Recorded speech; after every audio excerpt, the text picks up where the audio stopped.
Aujourd'hui, les amis, je vous parle d'intelligence artificielle parce que ça fait peur à beaucoup de gens. Et peut-être à tort ou à raison, mais il y a quand même quelques points importants à considérer que je pense même que M. Musk a déjà mentionné à quelques reprises.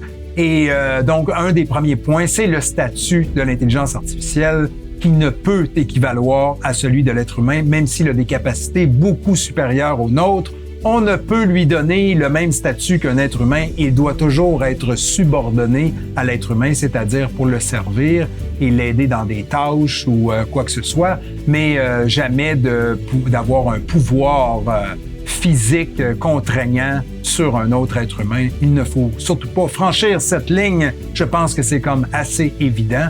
Et la deuxième ligne à ne pas franchir, eh bien, c'est l'auto-réplication. Alors, si on crée un robot à l'intelligence artificielle qui est autonome et qu'on lui donne la faculté de se refabriquer lui-même ou la permission de pouvoir se reproduire, alors je pense que c'est assez facile de comprendre que ça peut devenir très, très, très dangereux.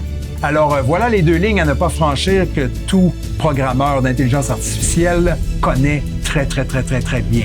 C'est seulement que l'intelligence naturelle des programmeurs peut parfois être mal intentionnée et c'est surtout de cela l'on devrait avoir peur, n'est-ce pas? Alors voilà ce que je voulais vous apporter aujourd'hui. Je pense que M. Musk a déjà mentionné que ça devait être transparent, open source. Tout le monde peut voir le code et le critiquer et tout ça. Je pense que c'est une façon très démocratique que l'intelligence artificielle pourrait aider énormément l'humanité. Ça, c'est certain. Alors, voilà ce que je voulais vous emmener aujourd'hui comme petite réflexion, peut-être comme soulagement et peut-être la chose à surveiller dans le développement de ces intelligences artificielles-là.